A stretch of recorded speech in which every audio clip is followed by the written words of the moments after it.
ಸ್ಪರ್ಧಾತ್ಮಕ ಪರೀಕ್ಷೆಗಾಗಿ ಮೂಲಭೂತ ಹಕ್ಕುಗಳನ್ನು ಅತ್ಯಂತ ಸುಲಭವಾಗಿ ನೆನಪಿಟ್ಟುಕೊಳ್ಳುವ ವಿಧಾನ.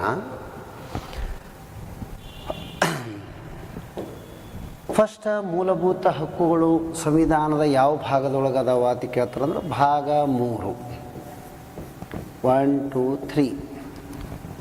ಭಾಗ 4 ರೋಮನ್ ಅಂಕಿ ಒಳಗನೆ ಬರ್ಕೊಳ್ಳೋದು. ಭಾಗ 4A.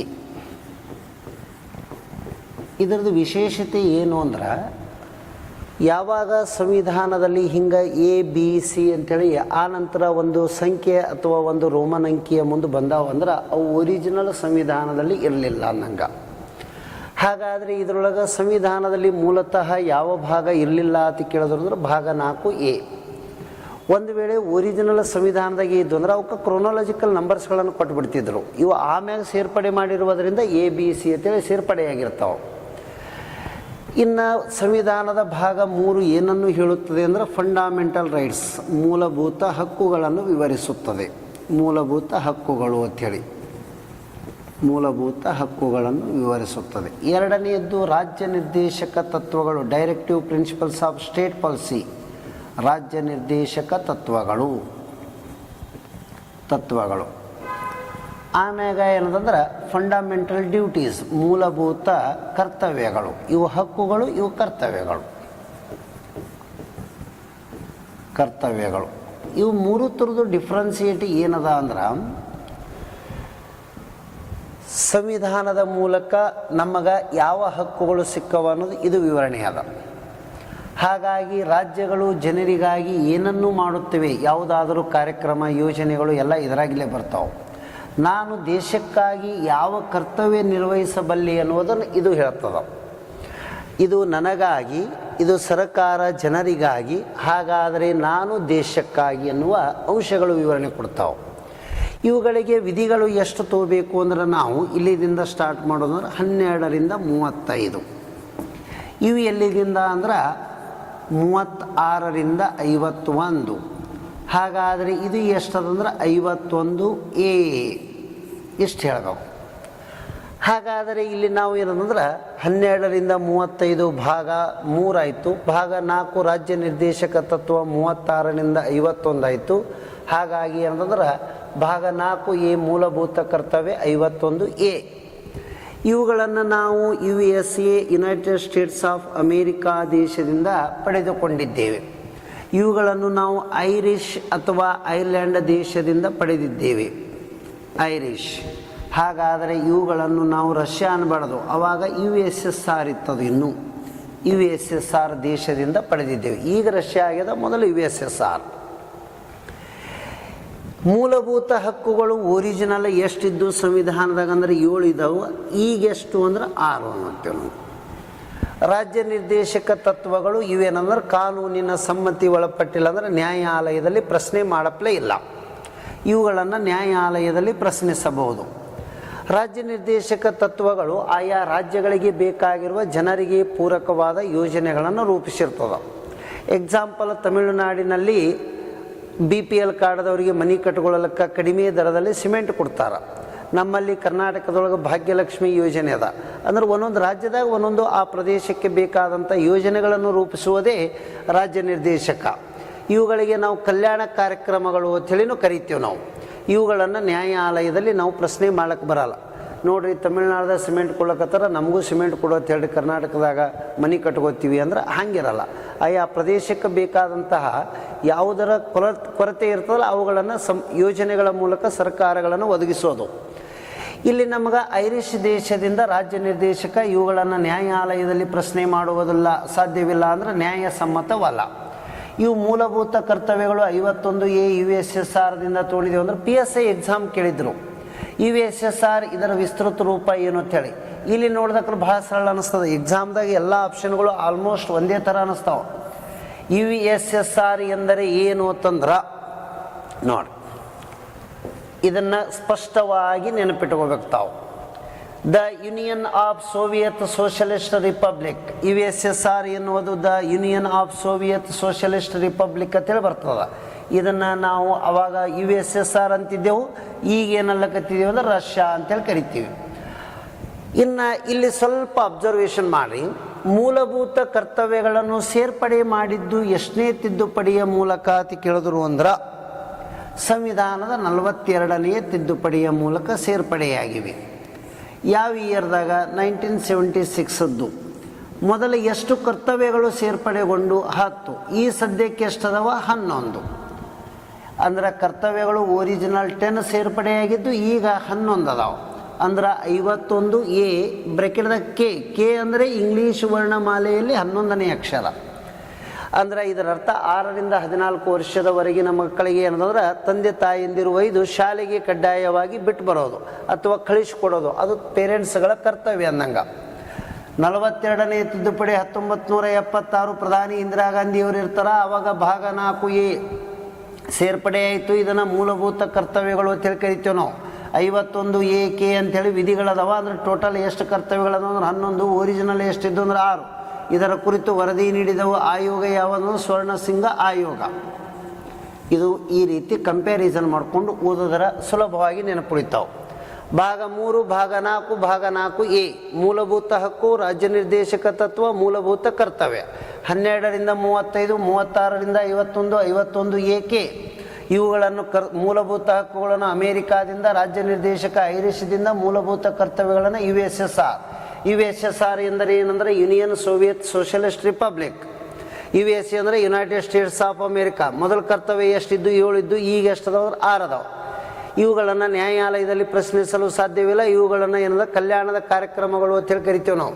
ಸ್ವರ್ಣಸಿಂಗ ಆಯೋಗದ ವರದಿಯಿಂದ ಸಂವಿಧಾನದಲ್ಲಿ ಏನು ಸೇರ್ಪಡೆಗೊಂಡು ಮೂಲಭೂತ ಕರ್ತವ್ಯಗಳು ಎಷ್ಟನೇ ಭಾಗದೊಳಗೆ? 4A. ಎಷ್ಟು ವಿಧಿಗಳದ? ಒಂದೇ ಒಂದು ವಿಧಿ ಅದ, ಅದೇ ಯಾವುದಂದ್ರೆ 51A. ಎಷ್ಟು ಕರ್ತವ್ಯಗಳು ಸೇರ್ಪಡೆಗೊಂಡಿದ್ದು? 10. ಈಗ ಎಷ್ಟದಾವ ಅಂದ್ರೆ 11. ಇಷ್ಟು ಆಯಿತು. ಇಲ್ಲಿ ನಮಗೆ ಪ್ರಶ್ನೆ ಇರೋದು, ಈ ಕರ್ತವ್ಯ ಹಕ್ಕುಗಳನ್ನು ನೆನಪಿಟ್ಟುಕೊಳ್ಳೋದು ಹೆಂಗ? ಪರೀಕ್ಷೆದಲ್ಲಿ ಹೊಂದಿಸಿ ಬರೆಯದಾಗ ಕೇಳಿರ್ತಾನೆ.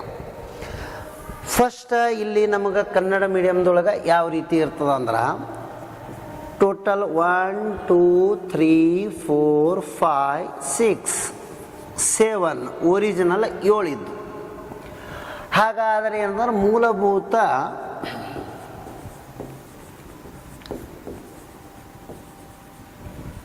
ಹಕ್ಕುಗಳು, ಫಂಡಮೆಂಟಲ್ ರೈಟ್ಸ್ ನೆನಪಿಡಿಬೇಕಾಗಿದ್ದು. ಮೊದಲ ಅವು ಸಿರಿಯಲ್ ಗೊತ್ತಿರಬೇಕು ನಮಗೆ. ಅಂದರೆ ಸಮಾನತೆಯ ಹಕ್ಕು, ಸ್ವಾತಂತ್ರ್ಯದ ಹಕ್ಕು. ಹಾಗಾದರೆ ಅಂದ್ರೆ ಆಗನ ಶೋಷಣೆಯ ವಿರುದ್ಧದ ಹಕ್ಕು. ಧಾರ್ಮಿಕ ಸ್ವಾತಂತ್ರ್ಯದ ಹಕ್ಕು, ಸಾಂಸ್ಕೃತಿಕ ಮತ್ತು ಶೈಕ್ಷಣಿಕ ಹಕ್ಕು, ಆಸ್ತಿಯ ಹಕ್ಕು, ಸಂವಿಧಾನಾತ್ಮಕ ಪರಿಹಾರದ ಹಕ್ಕುಗಳು. ಈಗ ನಾವು ಸ್ವಲ್ಪ ಅಬ್ಸರ್ವೇಷನ್ ಮಾಡಿ. ಅಕ್ಷರದ ಸ ಪ್ಲಸ್ ಸ ಆಗುತ್ತದೆ. ಇಲ್ಲಿನೂ ಸಾನೇ ಅದ. ಶೋ ಅಕ್ಷರ, ದ ಅಕ್ಷರ. ಈಗ ನಾವು ಇನ್ನೊಂದು ಸಲ ಹೇಳ ನೋಡ್ರಿ. ಸ ಶೋ ದ ಸ. ಇದನ್ನು ನಮಗೆ ಹಿಂಗೆ ನೆನಪಿಟ್ಕೊಂಡ್ರೆ ಆಗಲ್ಲ. ಸಮಾನತೆಯ ಹಕ್ಕು, ಸಂವಿಧಾನಾತ್ಮಕ ಪರಿಹಾರದ ಹಕ್ಕುಗಳು, ಸ್ವಾತಂತ್ರ್ಯದ ಹಕ್ಕು, ಶೋಷಣೆಯ ವಿರುದ್ಧದ ಹಕ್ಕು, ಧಾರ್ಮಿಕ ಸ್ವಾತಂತ್ರ್ಯದ ಹಕ್ಕು, ಸಾಂಸ್ಕೃತಿಕ ಮತ್ತು ಶೈಕ್ಷಣಿಕ ಹಕ್ಕು, ಆಸ್ತಿಯ ಹಕ್ಕು, ಸಂವಿಧಾನಾತ್ಮಕ ಪರಿಹಾರದ ಹಕ್ಕು. ಇನ್ನೊಂದು ಸಲ ಬರೆಯೋಣ. ಎಂದರೆ ಏನು? ಸಮಾನತೆಯ ಹಕ್ಕು.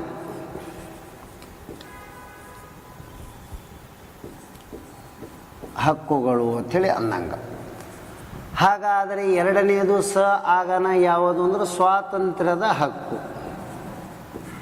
ಸ್ವಾತಂತ್ರ್ಯದ ಹಕ್ಕು ಅಂಥೇಳಿ ಬರ್ತದೆ. ನಂಬರ್ 3ನೇದ್ದು ಏನಂದ್ರೆ ಶೋಷಣೆಯ ವಿರುದ್ಧದ ಹಕ್ಕು. ಶೋಷಣೆಯ ವಿರುದ್ಧದ ಹಕ್ಕು. ವಿರುದ್ಧದ ಹಕ್ಕು. ಆನಂತರ ಧಾರ್ಮಿಕ ಸ್ವಾತಂತ್ರ್ಯದ ಹಕ್ಕು.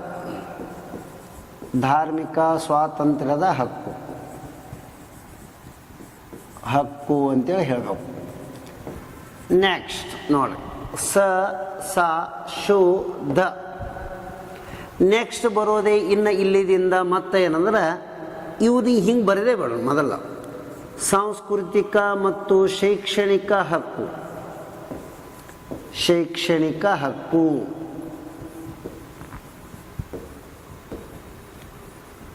ನೆಕ್ಸ್ಟ್ ಇದು ಆದ ಬಳಿಕ ಆಸ್ತಿಯ ಹಕ್ಕು ಒರಿಜಿನಲ್ ಇತ್ತು ಇದು.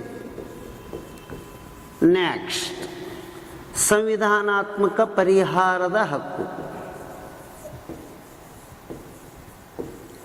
ಪರಿಹಾರದ ಹಕ್ಕು ಕಾನ್ಸ್ಟಿಟ್ಯೂಷನಲ್ ರೆಮಿಡೀಸ್, ಪರಿಹಾರದ ಹಕ್ಕು. ಇಷ್ಟು ನಮಗೆ ಮೊದಲು ಎಷ್ಟಿದ್ದು ಅಂದರೆ 7. ಸ ಸ ಶೋ ದ ಇದೇ ಅಕ್ಷರಗಳೇ ರಿಪೀಟ್ ಆಗ್ಯಾವ ನೋಡಿ. ಸ ಪ್ಲಸ್ ಅ ಸ ಅಂದ್ರೆ ಸವರ್ಣ ದೀರ್ಘ ಸಂಧಿ ಆತದ ಅಂದಂಗೆ. ಟೋಟಲ್ ಎಷ್ಟು ಅದಾವ? ಇವು 7 ಅದಾವ. ಹಾಗಾದರೆ 7ರ ಡಬಲ್ ಮಾಡಿದ್ರೆ ಎಷ್ಟಾಗ್ತದೆ ಅಂದ್ರೆ 14. ಅಂದರೆ ಇದರ ಅರ್ಥ ಇದು 14ರಿಂದ ಚಾಲು ಆಯಿತು. 7 ಡಬಲ್ ಮಾಡಿದ್ರೆ ಎಷ್ಟಾಗ್ತದೆ? ಇದು 14. ನೋಡಿ ಟೋಟಲ್ 7 ಅದಾವ, 7 ಡಬಲ್ 14. 14ಕ್ಕೆ 4 ಕೂಡಿಸ್ರಿ 18 ಆಯಿತು. ಇದು ಒಂದು ಸಲ ಮಾತ್ರ ಕರೆಕ್ಟ್ ನೆನ್ಪಿಟ್ಕೋರಿ. 14ಕ್ಕೆ 4 ಕೂಡಿಸ್ರಿ 8. ಸಂವಿಧಾನದ ಯಾವ ತಿದ್ದುಪಡಿಯನ್ನು ನಾವು ಮಿನಿ ಸಂವಿಧಾನವೆಂದು ಕರೆಯುತ್ತೇವೆ ಅಂದರೆ 42ನೆಯ ತಿದ್ದುಪಡಿಗೆ. ಹಾಗಾದರೆ 4 ತಗೋಬೇಕು, ಅಲ್ಲಿದಿಂದ 2 ತಗೋಬೇಕು, ಮತ್ತೆ 4 ಕೂಡಿಸ್ಬೇಕು, ನೆಕ್ಸ್ಟ್ ಮತ್ತೆ 2 ಕೂಡಿಸ್ಬೇಕು, ನೆಕ್ಸ್ಟ್ 1 ಕೂಡಿಸ್ರಿ, ಆಮ್ಯಾಗ 4 ಕೂಡಿಸ್ರಿ. ನಾವು ಕೂಡಿಸಬೇಕಾಗಿರುವ ಸಂಖ್ಯೆ ಎಷ್ಟು ಅಂದರೆ 4 2 4 2 1 4. 18 ಪ್ಲಸ್ 4 ಎಷ್ಟು? 22. 22 2 ಎಷ್ಟು? 24. 24 4 28. 28 2 30. 30 ಪ್ಲಸ್ 1 31 4 35. ಈಗ ನಮಗೆ ಸರಳ ಅದ. 18 ಆಗನ ಎಷ್ಟು ಬರ್ತದ? 19. 22 ಆಗನ 23 ಕ್ರೋನಾಲಜಿಕಲ್. 24 ಆಗನ ಎಷ್ಟು ಅಂದರೆ 25. 28 ಆಗನ 29. 30 ಆಗನ 31. 31 ಆಗನ ಎಷ್ಟು ಅಂದ್ರೆ 32. ಇವನು ಕೊಟ್ಟು ಅವನು ಹೊಂದಿಸಿ ಬರೀರಿ ಅಂಥೇಳಿ ಎಕ್ಸಾಮ್ದಾಗ ಕೇಳ್ತಾನ. ಅತ್ಯಂತ ಸುಲಭವಾಗಿ ನೆನಪಿಟ್ಟುಕೊಳ್ಳುವ ವಿಧಾನ. ಇದನ್ನು ಏನೋ ಒಂದು ಸಲ ಹೇಳಿರ್ತೀನಿ, ಕನ್ಫ್ಯೂಷನ್ ಆಗಿರ್ತದೆ ಕೆಲವೊಂದು ವಿದ್ಯಾರ್ಥಿಗಳಿಗೆ. ಸ್ವಲ್ಪ ಅಬ್ಸರ್ವೇಷನ್ ಮಾಡಿ. ಸಮಾನತೆ ಹಕ್ಕು, ಸ್ವಾತಂತ್ರ್ಯದ ಹಕ್ಕು, ಶೋಷಣೆ, ಧಾರ್ಮಿಕ, ಸಾಂಸ್ಕೃತಿಕ, ಆಸ್ತಿಯ, ಸಂವಿಧಾನಾತ್ಮಕ. ಟೋಟಲ್ ಎಷ್ಟದಾವ ಅಂದ್ರೆ 7 ಅದಾವೆ. 7ಕ್ಕೆ ಡಬಲ್ ಮಾಡಿದ್ರೆ ಎಷ್ಟು? 14. ಮೊದಲಿಗೆ ಮಾತ್ರ 4 ಕೂಡಿಸ್ಬರಿ. ಮುಂದಿನ ಎಲ್ಲ ಎಷ್ಟು ಅಂದ್ರೆ 4 2 4 2 1 ಲಾಸ್ಟಿಗೆ 4. 42 42 14. 4 2 4 2 1 4. 18 4 ಎಷ್ಟು? 22. 22 2 ಎಷ್ಟು? 24. 28 30 31 35. ನೀವು ಒಂದ್ಸಲ ಬರೆದು ಪ್ರಾಕ್ಟೀಸ್ ಮಾಡಿರಿ ಈ ರೀತಿ. 18 ಆಗನ ಎಷ್ಟು? 19. 22 ಆಗನ 23. 24 ಆಗನ 25. 28 ಆಗನ 29. 29 30 31 31 ಆಗನ 32. ಒಮ್ಮೆ ನಮಗೆ ಯಾವುದು ಸಂವಿಧಾನದೊಳಗೆ ಈ 7 ಹಕ್ಕುಗಳು. ಹಾಗಾದರೆ ಇದರಲ್ಲಿ ಯಾವುದು ರದ್ದುಗೊಳಿಸಲಾಗಿದೆ ಅಂದರೆ 6ನೇದು ಆಸ್ತಿಯ ಹಕ್ಕು ಎನ್ನುವುದು ಮೂಲಭೂತ ಹಕ್ಕುಗಳ ಪಟ್ಟಿಯಿಂದ ಏನು ಮಾಡಲಾಗಿದೆ? ಕ್ಯಾನ್ಸಲ್ ಮಾಡ್ಯಾರ. ಇದು ನಮಗೆ ಇಷ್ಟು ಗೊತ್ತಿರಬೇಕು. ಐಡಿಯಾ ಬರ್ತದ ತನ್ಕೋತೀವಿ ನಾವು. ಇನ್ನು ಸಂವಿಧಾನದ 19ನೆಯ ವಿಧಿ ಒಂದು ಬಹಳಷ್ಟು ವಿದ್ಯಾರ್ಥಿಗಳಿಗೆ ಕನ್ಫ್ಯೂಷನ್ ಮಾಡ್ಕೋತಾರೆ. 19ನೆಯ ವಿಧಿದೊಳಗೆ ಸೆಟ್ ಸ್ವಾತಂತ್ರ್ಯಗಳು ಅಂಥೇಳಿ ಅದಾವೆ. ಸೆಟ್ ಸ್ವಾತಂತ್ರ್ಯಗಳು. ಹಾಗಾದರೆ ಅಲ್ಲಿನೂ ಮೊದಲು 7 ಇದ್ದು ನೀವು ಸ್ವಾತಂತ್ರ್ಯಗಳು. ಆ 7 ಯಾವ್ಯಾವು ಅಂದ್ರೆ 19(1)ದಾಗ ವಿಧಿ 19(1). ಹಾಗಾಗಿ ಅಂದ್ರೆ A B C D E F G ಮೊದಲು 7 ಇದ್ದು ಟೋಟಲ್ 7 ಆಗ್ತಾವೆ. ಹಾಗಾದರೆ ನಾವು ಈ ಕಡೆಯಿಂದ ಓದ್ಕೋತ ಬಂದೀವಿ ಅಂದ್ರೆ ಜಲ್ದಿ ನೆನಪುಳಿಯಲ್ಲ ರೀ. ಈ ಕಡೆಯಿಂದ ಹೋಗೋಣ. ಎಕ್ಸಾಂಪಲ್ ತೊಗೊಳ್ಳೋಣ. ಯಾರನ್ನಾದರೂ ಒಬ್ಬರನ್ನ ಮಾದರಿ ಇಟ್ಕೊಂಡು ತೊಗೋಬೋದು, ಏನು ತೊಂದರೆ ಇಲ್ಲ. ಒಬ್ಬ ವ್ಯಕ್ತಿಯು ಏನದಂದ್ರೆ ಸಂವಿಧಾನಾತ್ಮಕವಾದಂಥ ಯಾವುದಾದರೂ ವ್ಯಾಪಾರ ಅಥವಾ ವ್ಯವಹಾರ ಅಥವಾ ಉದ್ಯೋಗ ಮಾಡ್ದ. ಅಂದರೆ ಒಳ್ಳೆಯ ವ್ಯಾಪಾರ ಯಾವುದೋ ಉದ್ಯೋಗ ಮಾಡ್ದ. ಅದರದಿಂದ ಆ ವ್ಯಕ್ತಿಗೆ ಏನಾಯಿತು ಅಂದ್ರೆ ಅಪಾರವಾದ ಆಸ್ತಿ ಸಂಪಾದನೆ ಆಯಿತು. ಆಸ್ತಿ ಸಂಪಾದನೆ ಮಾಡ್ದ, ಆಸ್ತಿ ಗಳಿಸ್ದ ಅವನು ಟೋಟಲ್. ಆಸ್ತಿಯಿಂದ ಏನು ಮಾಡ್ತಾನಂದ್ರೆ ಬೆಂಗಳೂರಿಗೆ ಹೋಗಿ ನೆಲೆಸ್ತಾನ. ಅಂದ್ರೆ ದೇಶದ ಯಾವುದೇ ಭಾಗದಲ್ಲಿ ನೆಲೆಸಬಹುದು. ಬೆಂಗಳೂರದಾಗ ಒಂದು ಮನೆ ಮಾಡ್ಕೊಂಡ. ಬೆಂಗಳೂರಿನಿಂದ ಕಲಬುರಗಿ, ಕಲಬುರಗಿಯಿಂದ ಬೆಂಗಳೂರಿಗೆ ಏನು ಮಾಡ್ಲಕತ್ತಂದ್ರೆ ಸಂಚಾರ ಮಾಡ್ಲಕತ್ತ. ದೇಶದ ಯಾವುದೇ ಭಾಗದಲ್ಲಿ ಸಂಚರಿಸಬಹುದು. ಸಂಚಾರದಿಂದ ಅವನಿಗೆ ಒಂದಿಷ್ಟು ಏನದಂದ್ರೆ ಜನರ ಪರಿಚಯವಾಗಿ ಸಂಘಟನೆ ಮಾಡ್ದ. ಜನರದು ಸಂಘಟನೆಯಿಂದ ಒಕ್ಕೂಟ ರಚನೆ ಮಾಡ್ದ. ಅದೇ ಜನರದು ಅವರಿಗಾಗಿ ಒಂದು ಸಹಕಾರಿ ಸಂಘನೂ ಸ್ಥಾಪನೆ ಮಾಡ್ದ, ಕೋಆಪರೇಟಿವ್ ಸೊಸೈಟಿ ಅಂಥೇಳಿ. ಇನ್ನು ಈ ಸಂಘಟನೆ ಒಕ್ಕೂಟ ಸಹಕಾರಿ ಸಂಘದಿಂದ ಅವಾಗ ಶಾಂತಿಯುತವಾದ ಸಭೆಗಳನ್ನು ನಡೆಸ್ತಾ ಇದ್ದ. ಮತ್ತು ಅವತ್ತರದ ಸಭೆಗಳು ನಡಿಬೇಕಲ್ಲ, ಸಂಘಟನೆಗಳದು ಒಂದು ಅಸೆಂಬ್ಲಿ ಅಂತೀವಿ ನಾವು. ಆ ಸಭೆಗಳಲ್ಲಿ ಆತನು ಶಾಂತಿಯುತವಾದಂತಹ ಭಾಷಣ ಮಾಡುತ್ತಿದ್ದನು. ವಾಕ್ ಮತ್ತು ಅಭಿವ್ಯಕ್ತಿ ಸ್ವಾತಂತ್ರ್ಯ ಥರ. ಹಾಗಾದರೆ ಶಾಂತಿಯುತವಾದ ಭಾಷಣ ಮಾಡುವುದು ವಾಕ್ ಮತ್ತು ಅಭಿವ್ಯಕ್ತಿ ಸ್ವಾತಂತ್ರ್ಯ. ವಾಕ್ ಮತ್ತು ಅಭಿವ್ಯಕ್ತಿ ಸ್ವಾತಂತ್ರ್ಯ ಈ ಕಡೆದಿಂದ ಬಂದೇವಂದ್ರೆ ಭಾಳ ಕರೆಕ್ಟ್ ಆಗ್ತದೆ. ಲಾಸ್ಟಿಗೆ ತನ್ನ ಹತ್ತಿರ ಇರುವ ಎಲ್ಲ ಆಸ್ತಿ ಕಳ್ಕೊಂಡು ಕಪ್ಪುತ್ತ ಅಂದಂಗೆ. ಅಂದರೆ ಯಾವುದು ಒಂದು ರದ್ದಾಯಿತು ಅಂದ್ರೆ ಆಸ್ತಿ ಹಕ್ಕು ರದ್ದಾಯಿತು. ನೋಡಿ ಎಷ್ಟು ಸರಳ, ಈ ಕಡೆದಿಂದ ನೆನಪಿಟ್ಕೋತ ಹೋರಿ. ಅಂದ್ರೆ ಇಲ್ಲಿ ನಾವು ಏನು ಹೇಳ್ಬೋದು, ಕಾನೂನಿನ ಸಮ್ಮತಿ ಇರುವ ಯಾವುದಾದರೂ ವ್ಯಾಪಾರ ವ್ಯವಹಾರ ಉದ್ಯೋಗ ಮಾಡುವಾಗ ಅದರದಿಂದ ಅಪಾರವಾದ ಆಸ್ತಿ ಸಂಪಾದನೆ. ಅಲ್ಲಿದಿಂದ ಬೆಂಗಳೂರದಾಗ ಹೋಗಿ ನೆಲೆಸದ, ಬೆಂಗಳೂರು ಟು ಕಲಬುರಗಿ, ಕಲಬುರಗಿ ಟು ಅಥವಾ ಬೆಂಗಳೂರಕ್ಕೆ ಸಂಚಾರ ಮಾಡ್ದ. ಅಂದ್ರೆ ದೇಶದ ಯಾವುದೇ ಭಾಗದಲ್ಲಿ ನೆಲೆಸುವುದು, ದೇಶಾದ್ಯಂತ ಮುಕ್ತವಾಗಿ ಸಂಚರಿಸುವುದು. ಸಂಚಾರ ಮಾಡುವುದರಿಂದ ಅವನಿಗೆ ಒಂದಿಷ್ಟು ಜನ ಪರಿಚಯ ಆದರು. ಅದಕ್ಕಾಗಿ ಅವ ಏನು ಮಾಡ್ದ, ಸಂಘಟನೆ ಮಾಡಿಕೊಂಡ, ಒಕ್ಕೂಟ ಮಾಡ್ದ, ಸಹಕಾರಿ ಸಂಘ ಸ್ಥಾಪನೆ ಮಾಡ್ದ. ಆ ಸಹಕಾರಿ ಸಂಘ ಒಕ್ಕೂಟ ಸಂಘಟನೆಯಲ್ಲಿರುವ ಜನರದು ಅವಾಗವಾಗ ಏನು ಕರೀತಾ ಇದ್ದ, ಸಭೆಗಳನ್ನು. ಸಭೆಯಲ್ಲಿ ಆತನು ಶಾಂತಿಯುತವಾದ ಭಾಷಣ ಮಾಡುತ್ತಿದ್ದ. ಅಂದ್ರೆ ವಾಕ್ ಮತ್ತು ಅಭಿವ್ಯಕ್ತಿ ಸ್ವಾತಂತ್ರ್ಯ. ಈಗ ಅವರು ಬೇಕಾದ ಕೇಳಲಕ್ಕಿದ್ರೊಳಗೆ. ಹಾಗಾಗಿ ಏನಂದ್ರೆ ವಾಕ್ ಮತ್ತು ಅಭಿವ್ಯಕ್ತಿ ಸ್ವಾತಂತ್ರ್ಯ, ಇದರೊಳಗೆ ಈ ವರ್ಡ್ ಭಾಳ ಇಂಪಾರ್ಟೆಂಟ್ ನೋಡಿ ತಮ್ಮ. ಇದು ಹೊಸದಾಗಿ ಸೇರ್ಪಡೆಗೊಂಡದಲ್ಲ, ಇದು 97ನೇ ತಿದ್ದುಪಡಿ ಮೂಲಕ ಸೇರ್ಪಡೆ ಆಗ್ಯದ. ಅದಕ್ಕೆ ಇದು ನೆನಪಿಟ್ಕೋಬೇಕು ತಾವು. ಸಹಕಾರಿ ಸಂಘಗಳು, ಕೋಆಪರೇಟಿವ್ ಸೊಸೈಟಿನೂ ಇದರಾಗೆ ಬರ್ತಾವೆ. ಈಗ ಎಲ್ಲ ವಿದ್ಯಾರ್ಥಿಗಳಿಗೂ ಧನ್ಯವಾದಗಳು.